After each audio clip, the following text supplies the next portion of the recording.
తిరుమలలో భక్తులను మోసం చేయడానికి వీలైన ప్రతి మార్గాన్ని అన్వేషిస్తున్నారు కేటుగాళ్లు. భక్తులను మోసం చేయడానికి కాదేది అనర్హం అన్నట్టుగా తయారయ్యారు దళారులు. శ్రీవారి దర్శనం చేసుకోవాలన్న భక్తుల ఆతృతను క్యాష్ చేసుకుంటున్నారు. ఎప్పటికప్పుడు కొత్త ఎత్తులు వేస్తున్నారు. దళారులపై ఏకంగా మంత్రులే ఫిర్యాదు చేసే పరిస్థితి వచ్చింది.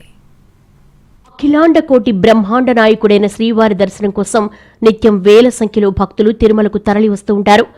ఆలయంలో ఉన్న పరిస్థితుల దృష్ట్యా రోజుకు 75,000 నుంచి 95,000 మంది భక్తులకు స్వామివారి దర్శన భాగ్యం లభిస్తుంది. త్వరగా దర్శనం జరిగే వీఐపీ బ్రేక్ దర్శనానికున్న డిమాండ్ అంతా ఇంత కాదు. కేవలం ప్రజాప్రతినిధుల సిఫార్సు లేఖలతోనే వీఐపీ దర్శనం టికెట్లు లభిస్తూ ఉంటాయి. సిఫార్సు లేఖలు పొందేందుకు భక్తులు అనేక రకాలుగా ప్రయత్నిస్తూ ఉంటారు. దీనినే ఆదాయ వనరుగా మార్చేసుకుంటున్నారు దళారులు. ప్రజాప్రతినిధులకు మస్కా కొట్టి వారి పీఆర్ఓలుగా అవతారం ఎత్తుతున్నారు. అది కుదరకపోతే ఫేక్ లెటర్స్ తో భక్తులను బురిడీ కొట్టిస్తున్నారు.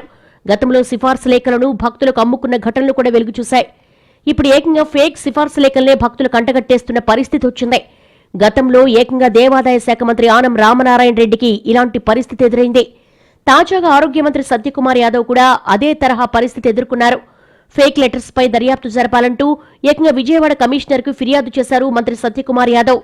సిఫార్సు లేఖలపై దర్శన టికెట్లు జారీ చేసేందుకు నిర్దిష్టమైన విధానాన్ని అనుసరిస్తుంది టీటీడీ.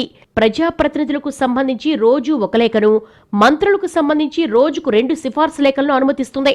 ముందు వచ్చిన వారికి ముందు ప్రాతిపదికన సిఫార్సు లేఖలు పరిగణలోకి తీసుకుంటారు.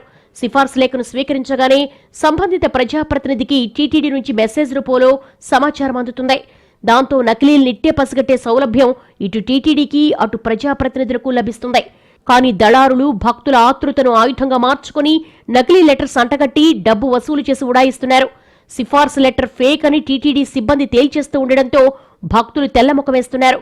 తాము మోసపోయామని భక్తులు ఆవేదన వ్యక్తం చేస్తుండగా తమ పేరుతో జరుగుతున్న దుర్వినియోగంపై ప్రజాప్రతినిధులు కూడా ఆందోళన చెందుతున్న పరిస్థితి.